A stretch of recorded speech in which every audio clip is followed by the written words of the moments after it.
Assalamualaikum warahmatullahi wabarakatuh. Belajarlah lebih giat untuk meraih masa depan.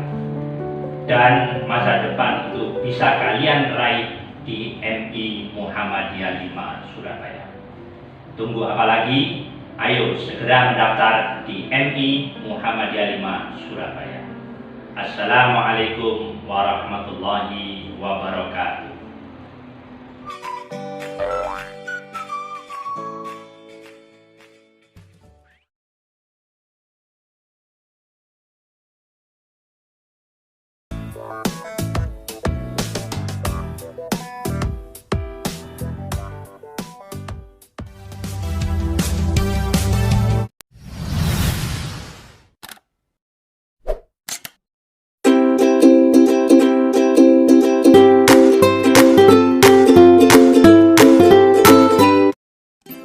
Bismillahirrohmanirrohim.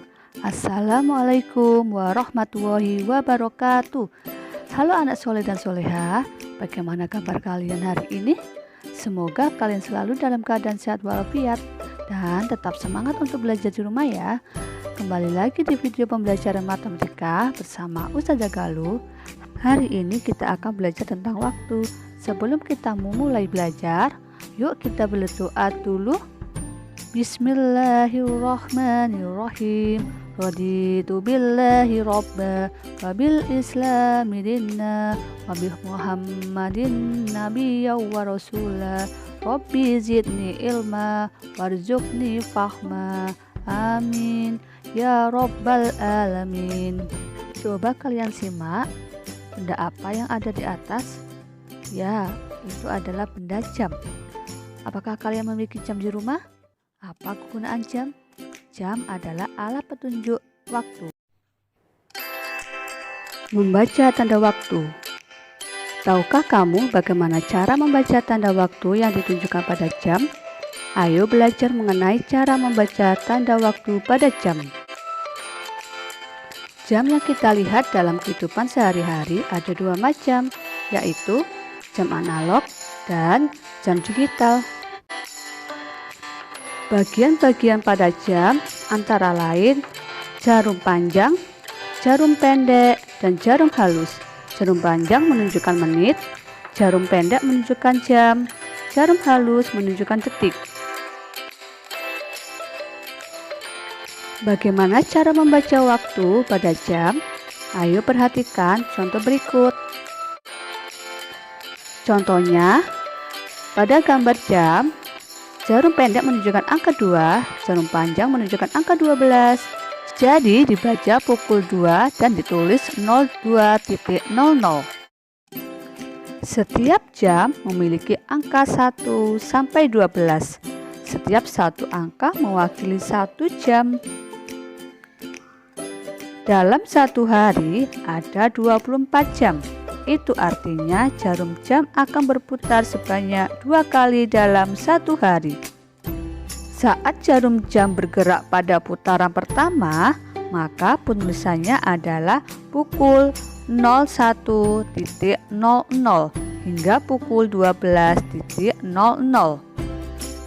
Setelah jarum jam melewati angka 12 pada putaran pertama, maka selanjutnya penulisan waktu tidak lagi ditulis 01.00. Penulisannya akan menjadi pukul 13.00 hingga pukul 24.00. Perhatikan gambar jam berikut. Jarum pendek pada jam menunjukkan angka 4 tepat dan terjadi pada pagi hari. Gambar tersebut menunjukkan waktu pukul 4 pagi. Bagaimana cara penulisannya? Yaitu pukul 04.00. Pada gambar jam berikut, jarum pendek pada jam menunjuk angka 2 tepat dan terjadi pada siang hari.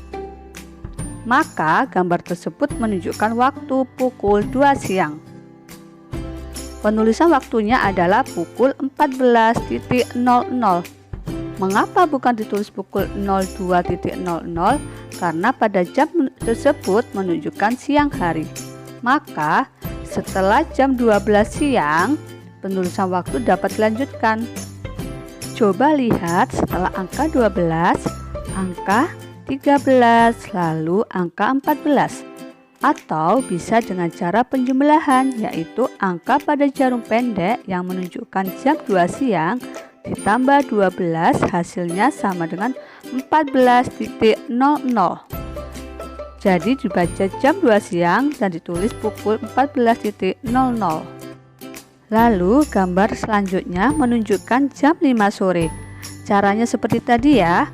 Setelah angka 12, 13, 14, 15, 16, 17 atau bisa dengan cara penjumlahan, yaitu jam 5 sore ditambah 12 hasilnya 17.00. Jadi penulisan waktunya adalah pukul 17.00. Berikut adalah gambar jam 9 malam dan ditulis pukul 21.00. Bagaimana caranya? Caranya seperti tadi ya. 9 ditambah 12 sama dengan 21.00. Sama halnya pada penulisan waktu pada jam 12 malam. Caranya, jam 12 malam ditambah 12 sama dengan 24.00. Apakah sudah paham anak-anak? Supaya kalian lebih paham lagi, silakan kerjakan latihan soal buku pepetik 2H halaman 22. Sekian dulu pembahasan kita hari ini. Semoga apa yang telah kalian pelajari dapat bermanfaat. Dan kita akhiri dengan bacaan hamdalah. Alhamdulillahirabbil alamin. Terima kasih anak-anak hebat. Wassalamualaikum warahmatullahi wabarakatuh.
Raditu billahi rabba wa bil islami dina wa bi Muhammadin nabiyya wa rasula.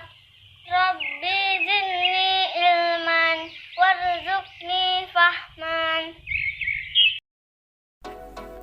Assalamualaikum anak-anak hebat dan solih-solihah. Bagaimana kabarnya hari ini? Hari ini ketemu lagi dengan Ustazah. Kita belajar bahasa Indonesia.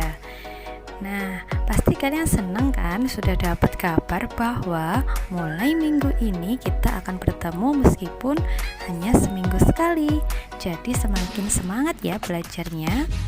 Ayo silakan siapkan buku pepetik 2H kalian. Semangat belajarnya anak-anak.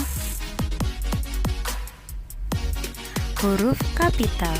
Huruf kapital adalah huruf besar yang digunakan pada penulisan kalimat atau kata.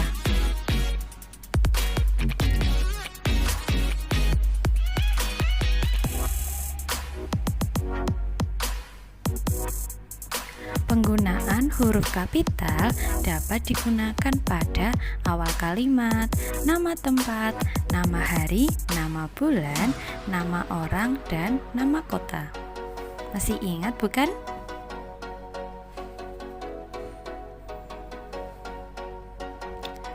Perhatikan contohnya ya. Aku bermain bersama teman-teman Roni di Taman Kota Surabaya.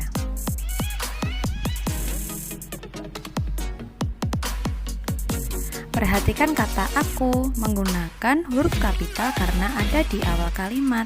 Sedangkan kata Roni menggunakan huruf kapital karena merupakan nama orang. Dan yang terakhir, kata Surabaya menggunakan huruf kapital karena merupakan nama kota.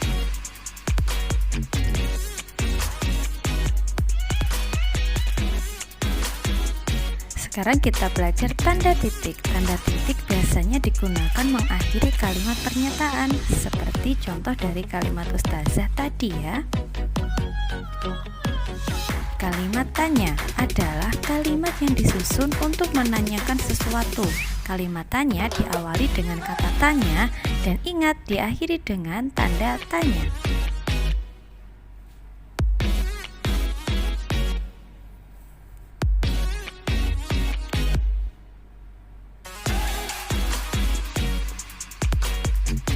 Ada kata tanya apa untuk menanyakan benda atau sesuatu, di mana untuk menanyakan tempat kejadian, dan kapan untuk menanyakan waktu kejadian.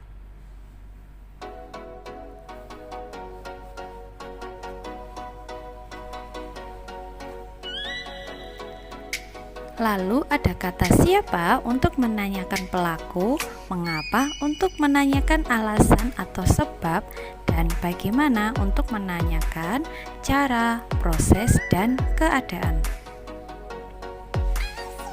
Perhatikan contoh dari Ustazah berikut. Di mana kamu belajar kelompok, ingat ya, di awal kalimat menggunakan huruf kapital dan diakhiri dengan tanda tanya karena kalimat tanya. Kesimpulan belajar kita adalah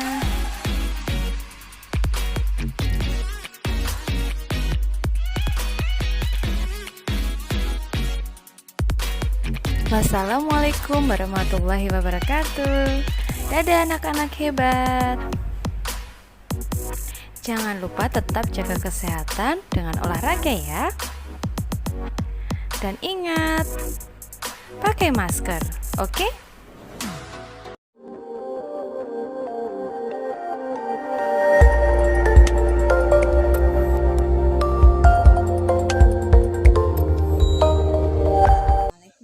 Hebat, menginjak tema 8, subtema 1, seni budaya dan prakarya, membahas tentang tekanan kuat dan lemah pada lagu. Pernahkah kamu menyanyikan lagu Kasih Ibu? Lagu ini diciptakan oleh Ibu Sud. Lagu Kasih Ibu berpola 2 ketukan ya pada setiap irama. Lagu ini juga memiliki tekanan kuat dan lemah. Dinyanyikan pada ketukan pertama, sedangkan tekanan lemah dinyanyikan pada ketukan kedua. Dengarkan lagu Kasih Ibu berikut ini ya. Contohlah tekanan kuat dan lemah pada lagu tersebut.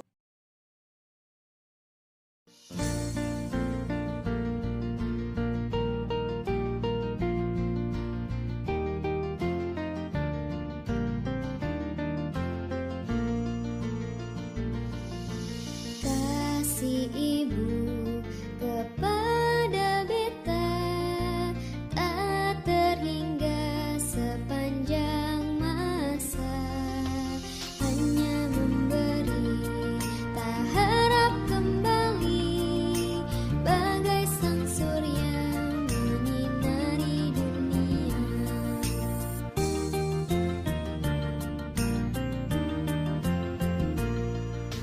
Kasih Ibu kepada beta tak terhingga sepanjang masa, hanya memberi tak harap kembali, bagai sang surya menyinari dunia.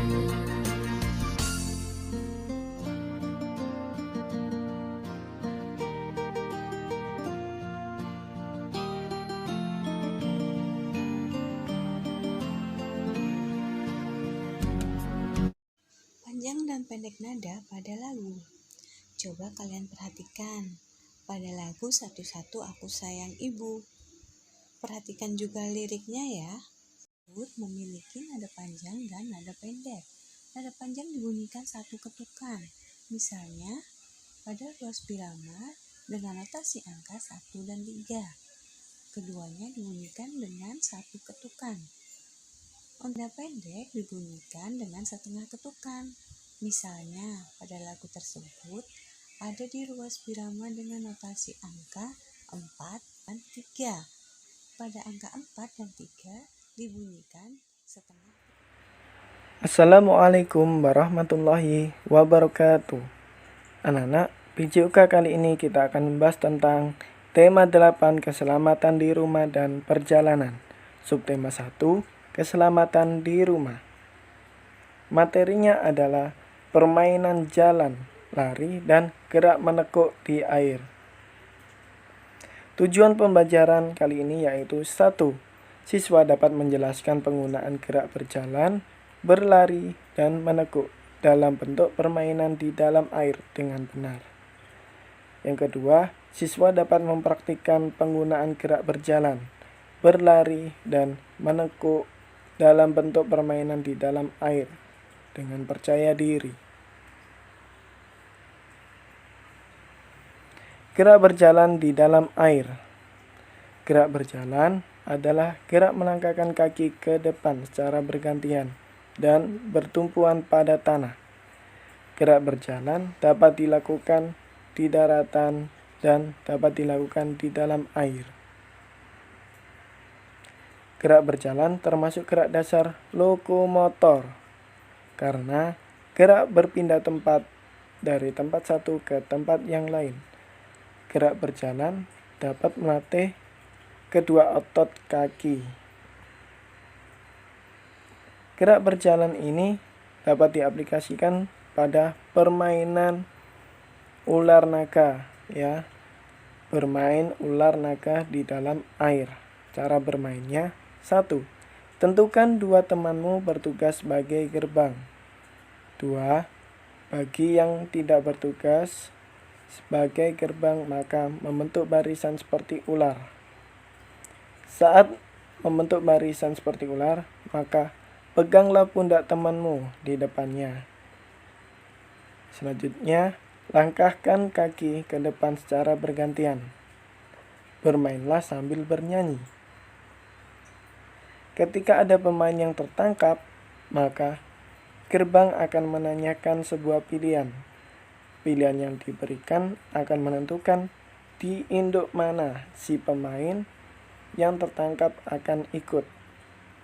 Saat memberikan pertanyaan ini, pastikan pemain lain yang belum tertangkap tidak mencuri dengar atau tidak boleh mendengarkan apa pilihan dari gerbang.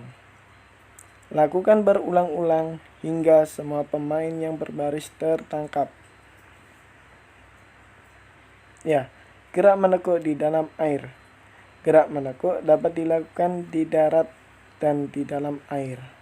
Gerak menekuk termasuk gerak dasar non-lokomotor. Karena apa? Gerak dasar non-lokomotor adalah gerak tidak berpindah tempat. Jadi gerakannya tetap di tempat. Gerak menekuk dapat melatih otot kaki dan melatih keseimbangan. Berikut ini jenis gerak menekuk. Yang pertama, gerak setengah jongkok. Cara melakukannya adalah tubuh berdiri tegak, kedua tangan diluruskan ke depan, lutut agak ditekuk ke depan, telapak kaki berjinjit. Contohnya ada pada gambar di samping ya. Yang kedua adalah gerak jongkok penuh. Ya. Cara melakukannya, tubuh berdiri tegak, kedua tangan diluruskan ke depan, lutut ditekuk dengan posisi jongkok, telapak kaki menyentuh tanah. Di samping adalah gambarnya ya, gambar gerak jongkok penuh.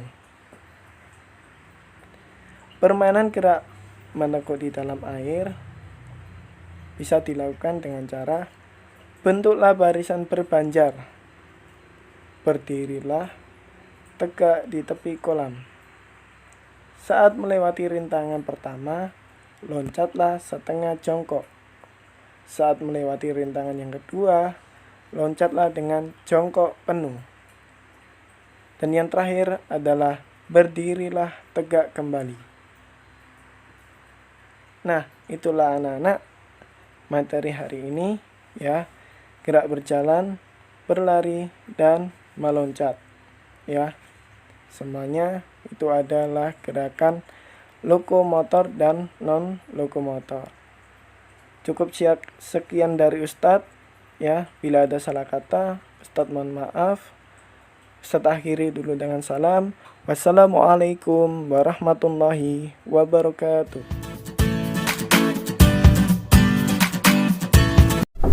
Assalamualaikum anak-anak hebat.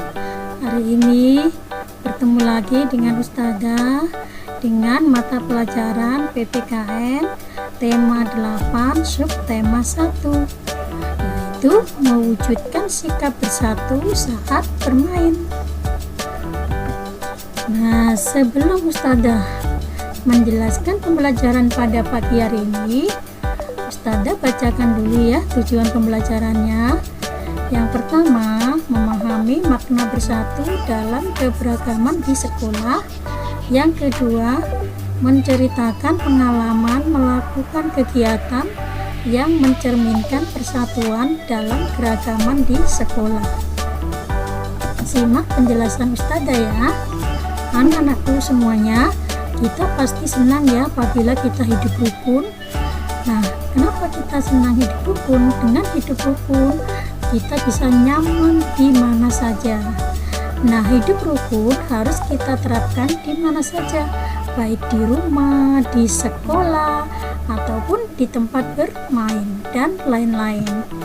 Nah, untuk itu, supaya kita bisa bersatu dalam mewujudkan kerukunan itu, walaupun kita mempunyai perbedaan yang berbeda-beda antara agama, budaya, adat, kita bisa melaksanakan persatuan dan kesatuan supaya terwujud hidup kerukunan di antara kita bersama. Nah, menjaga persatuan itu sangat penting, apalagi ketika kita saat bermain.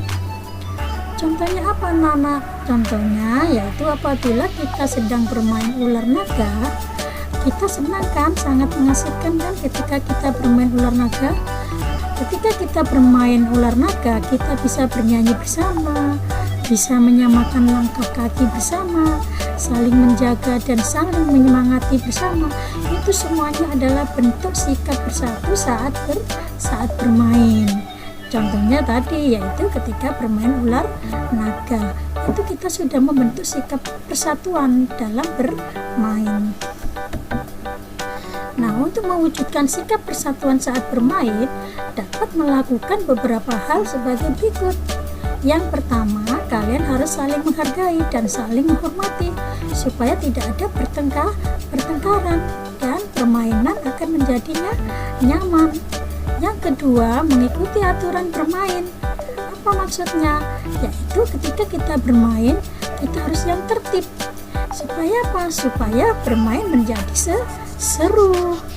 Yang ketiga, tidak memaksakan kehendak. Apa maksudnya tidak memaksakan kehendak? Ya, kita bermain mengikuti aturan, tidak mengikuti kehendak kita sendiri. Kalau kita mengikuti kehendak kita sendiri, kita tidak akan bisa bersatu dalam bermain.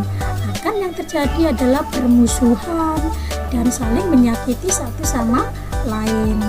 Yang keempat, bersikap sportif. Apa sportif itu? Mengakui kehebatan teman. Apabila teman kita memenangkan permainan, kita mengakui kehebatan teman. Atau apabila teman bisa melakukan permainan yang baik, lebih baik dari kita akui kehebatan teman tersebut. Atau ada kelompok yang memenangkan permainan, kita juga harus mengakui kehebatan kelompok tadi. Malah tidak mengejek dan merendahkan ya. Itu anak-anak ya.